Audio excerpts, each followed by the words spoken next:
Hello student, welcome back to R S Nayak lecturer. मैं आज इस वीडियो में आपको बताऊंगा क्लास 10th जीव विज्ञान का सबसे महत्वपूर्ण क्वेश्चन लेकर आया हूं, तो वीडियो को एंड तक जरूर देखना। जितने भी स्टूडेंट 2025 बोर्ड एग्जाम देना चाहते हैं उनके लिए वीडियो काफ़ी ज़्यादा इंपॉर्टेंट है, तो वीडियो को एंड तक जरूर देखना। जी हाँ, जितने भी क्वेश्चन मैं बताऊँगा हर साल पूछे जाने वाला क्वेश्चन है, तो आप लोग इस वीडियो को एंड तक जरूर देखना। और क्वेश्चन के साथ साथ मैं इसका सोल्यूशन भी बताऊंगा, तो आप लोग एंड तक जरूर देखना। ठीक है, पहला देखिए क्वेश्चन जो है, पितरस क्या है, यह रस कहाँ से स्रावित करता है और एकत्र कहाँ होता है। ठीक है, तो आप लोगों को इसको बताना रहेगा। काफ़ी ज़्यादा इंपॉर्टेंट क्वेश्चन है। जितना मैं बताऊंगा सबका सोल्यूशन मैं आपको इस वीडियो में दूंगा। जैव क्रियाएं किसे कहते हैं, इसकी प्रमुख विशेषताएं लिखिए, ये भी काफ़ी ज़्यादा इंपॉर्टेंट क्वेश्चन है। श्वसन क्रिया को समझाइए, ये भी काफ़ी ज़्यादा इंपॉर्टेंट क्वेश्चन है, आपको श्वसन क्रिया को समझाना रहेगा। वाष्पोत्सर्जन की परिभाषा लिखिए तथा उसके प्रभावित करने वाले कारक का उल्लेख करिए। ठीक है, ये भी काफ़ी ज़्यादा इंपॉर्टेंट क्वेश्चन है। यदि निषेचन ना हो तो गर्भाशय में क्या परिवर्तन होता है, ये तो मोस्ट इंपॉर्टेंट, काफ़ी ज़्यादा इंपॉर्टेंट क्वेश्चन है, तो आप लोग उसको तैयार करिए। डीएनए का पूरा नाम लिखिए, यह प्रोटीन संश्लेषण कैसे होता है, ये भी काफ़ी ज़्यादा इंपॉर्टेंट क्वेश्चन हर बार पूछा जाता है। तो मेडल के नियम क्या है, उनके उचित चित्रों को द्वारा समझाइए। ठीक है, जितना मैं बता रहा हूँ सब इम्पोर्टेंट क्वेश्चन है। डार्विन के प्राकृतिक वर्णवाद को उपयुक्त उदाहरण सहित समझाइए, ये भी काफ़ी ज़्यादा इम्पोर्टेंट क्वेश्चन है, बोर्ड एग्जाम में तो 100% देखने को मिलेगा। स्त्री के जनन अंगों का सचित्र वर्णन कीजिए, ये तो मोस्ट इम्पोर्टेंट है, आप लोग इसको लगा लीजिएगा। ठीक है, मोस्ट इम्पोर्टेंट क्वेश्चन है, तो आप लोग इसको लगा लीजिएगा। ठीक है, परिवार नियोजन पर संक्षिप्त टिप्पणी लिखिए, ये भी यदि काफ़ी ज़्यादा इंपॉर्टेंट क्वेश्चन है। अब चलते हैं, मैं जितना क्वेश्चन बताया हूँ इसका सोल्यूशन मैं बता दे रहा हूँ, तो आप लोग वीडियो को एंड तक जरूर देखना।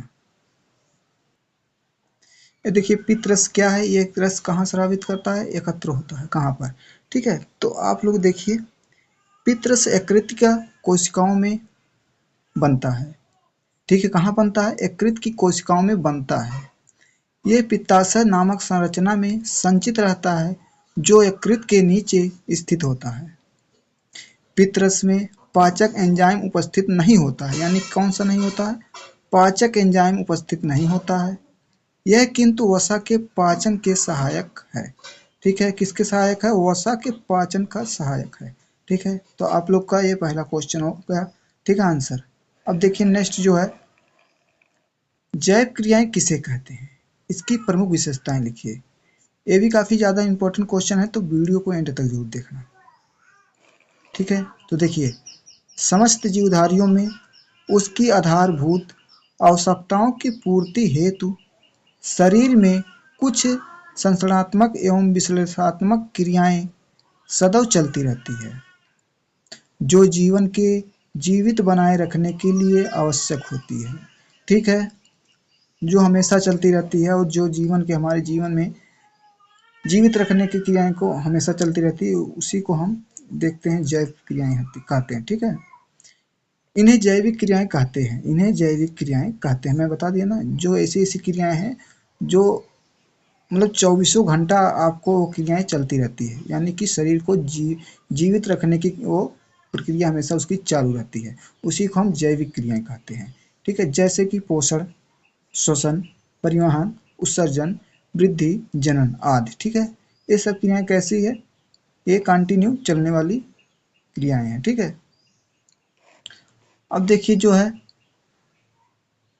जंतुओं को पौधे में होने वाले समस्त जंतुओं में पौधे होने वाली समस्त जैविक क्रियाएं मूलतः समान होती है, यानी कि जो जंतुओं और पौधों में, ठीक है, होने वाली समस्त जैविक क्रियाएं मूलतः समान होती है। जैसे हम भी श्वसन लेते हैं तो पेड़ पौधे भी श्वसन करते हैं, हम भी उत्सर्जन करते हैं तो पेड़ पौधे भी उत्सर्जन करते हैं, हम भी परिवहन करते हैं तो पेड़ पौधे भी परिवहन करते हैं।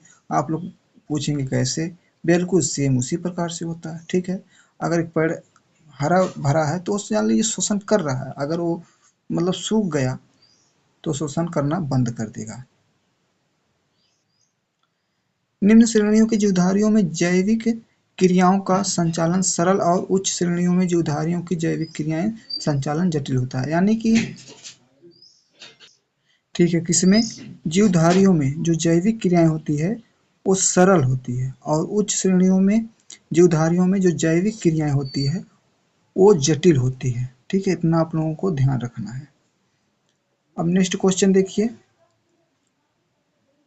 श्वसन क्रिया को समझाइए। श्वसन क्रिया क्या होती है इसको आपको समझाना रहेगा। तो श्वसन क्रिया देखिए, श्वसन जीवित कोशिकाओं में होने वाली यह ऑक्सीकरण क्रिया होती है, यानी कि जो हम लोग ऑक्सीकरण क्रिया करते हैं वो श्वसन कहलाती है। ठीक है, जिसमें विभिन्न जटिल कार्बनिक पदार्थों जैसे कार्बोहाइड्रेट, प्रोटीन, वसा आदि के अपघटन से कार्बन डाइऑक्साइड तथा मुक्त होते हैं, वह ऊर्जा उत्पन्न होती है। यह ऊर्जा विभिन्न शारीरिक क्रियाओं के लिए एटीपी रूप में संचित हो जाती है। ठीक है, किस में संचित होती है? एटीपी के रूप में संचित हो जाती है। ये हम उसे कहेंगे श्वसन प्रक्रिया। ठीक है, अब नेक्स्ट क्वेश्चन देखिए, वाष्पोत्सर्जन की परिभाषा लिखिए तथा उसका प्रभावित करने वाले केवल 4 कारकों का उल्लेख कीजिए। ठीक है, अब देखिए जो आपका वाष्पोत्सर्जन की परिभाषा क्या है। देखिए, वाष्पोत्सर्जन पादपों में वायवीय भागों से वाष्प के रूप में होने वाली जलहान के वाष्पोत्सर्जन कहते हैं। वाष्पोत्सर्जन को प्रभावित करने वाले वातावरणीय कारक निम्न है। पहला जो आपका जो है कारक कौन सा है? वायुमंडलीय अंधरता। ठीक है, वायुमंडलीय अंधरता ये वाष्पोत्सर्जन की पहला जो कारक है। ठीक है, फिर दूसरा जो कारक है वायु गति। वायु गति है ये भी आपका, यानी कि जो वायुमंडलीय अंधरता ये जब ज़्यादा होती है तो वाष्पोत्सर्जन की दर एकदम कम हो जाती है। अगर अंधरता वायुमंडलीय में कम होती है तो वाष्पोत्सर्जन आपका बढ़ जाती है। ठीक है, अब वायु गति की देखिए, वायु की गति। ठीक है, वायु गति हो गया। फिर दूसरा देखिए तापमान। तीसरा आपका कारक क्या है? तापमान। चौथा आपका कारक है प्रकाश तीव्रता। ठीक है,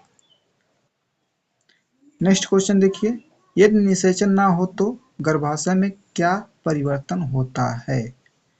ये काफ़ी ज़्यादा इम्पोर्टेंट क्वेश्चन है, तो आप लोग इसको तैयार कर लीजिएगा।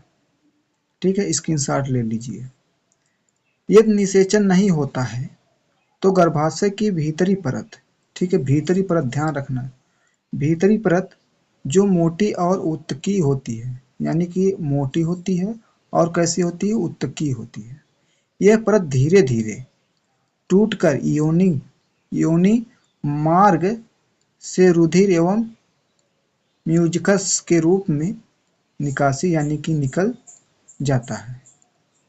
इस चक्र में 1 महीने का समय लगता है।